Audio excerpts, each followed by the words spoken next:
Hey, Bryn. Sit. Sit. Are you going to sit for the people on the... No, you're away with a stick. You nearly racked the whole thing. Guys, this is a DD 3x3 tarp set up in a baker tent style configuration. That is a mouthful, and this is how you do it. And this is Tarpology.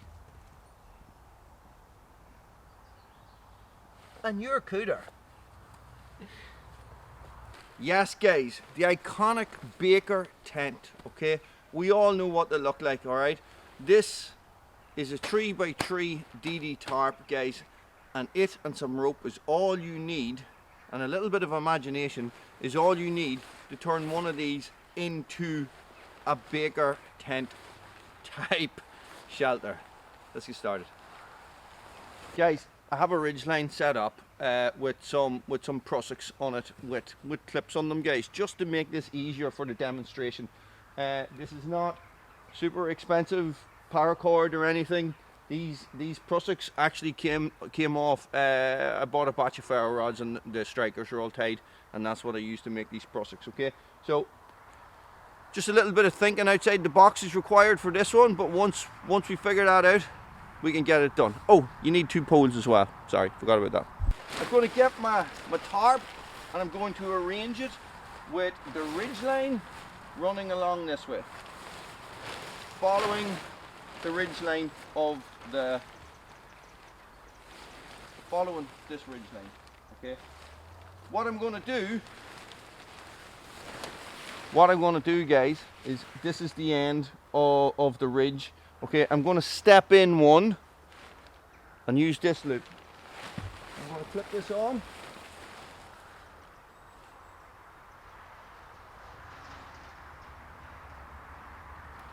Like that. And I'm going to do the same on the other side. Like this. You want to make sure, guys, that the prevailing wind is blowing on the back of your shelter, okay? So I'm going to just peg out the back of the shelter. Guys, these are just old pegs I have lying about the place. I'm not even sure where they came from. Guys, I am not going to the corner. I'm going to step it in, okay, to the one that corresponds with where my ridge line is clipped.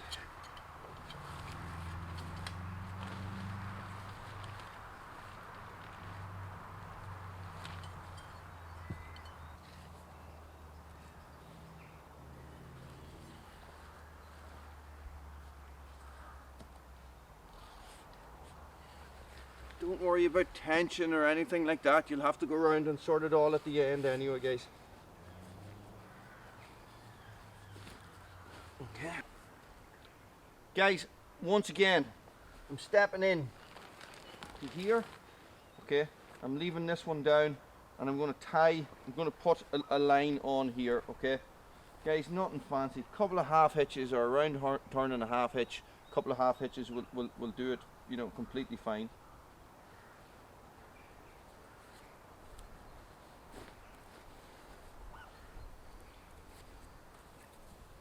Two and one for luck, guys.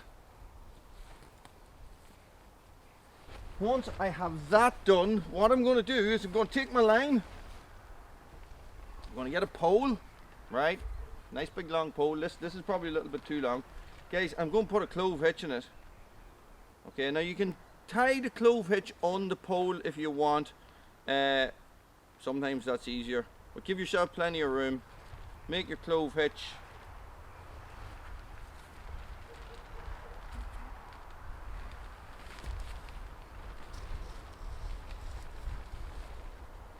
And tuck your stick through it. Guys, there's going to be a bit of a fiddling and an adjustment in this one as well.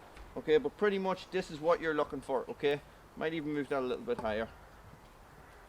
And what you're going to do then, so you arrange your stick, guys, and I'm going to peg this end in.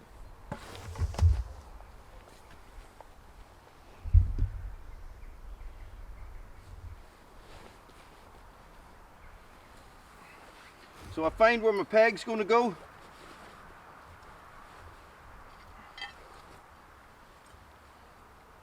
put it around, put my string around it, guys, like this, and drive it home. Now, Bruno, out the way.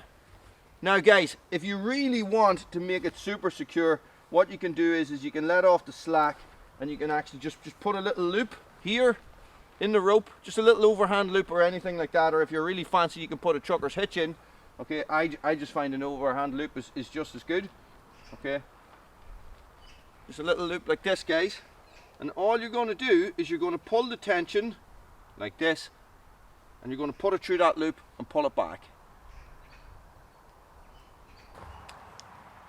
So this is my overhand loop. I'm just going to pull the tension. I'm going to tuck my running end through. First thing I'm going to do is I'm going to tidy off that running end. Back off, Bruno.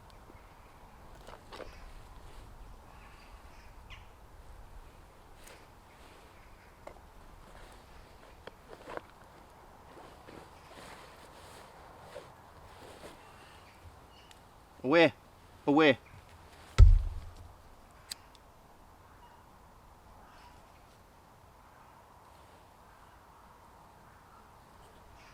Just pull that end down,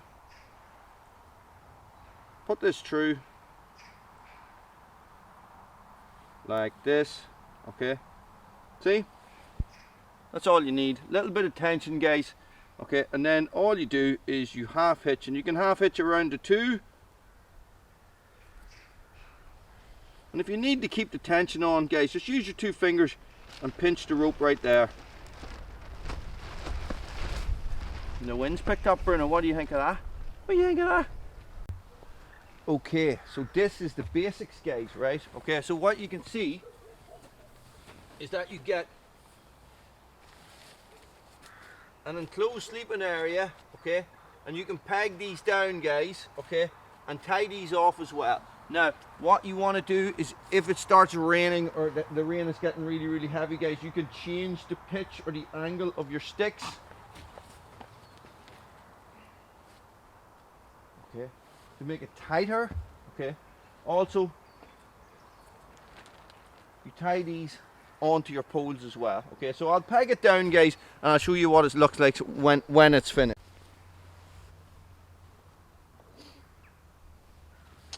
So guys, by adding a guy line here and a guy line here, okay, it really tensions the whole thing out, and this makes an incredible space. It is, I'll take you around and give you a look.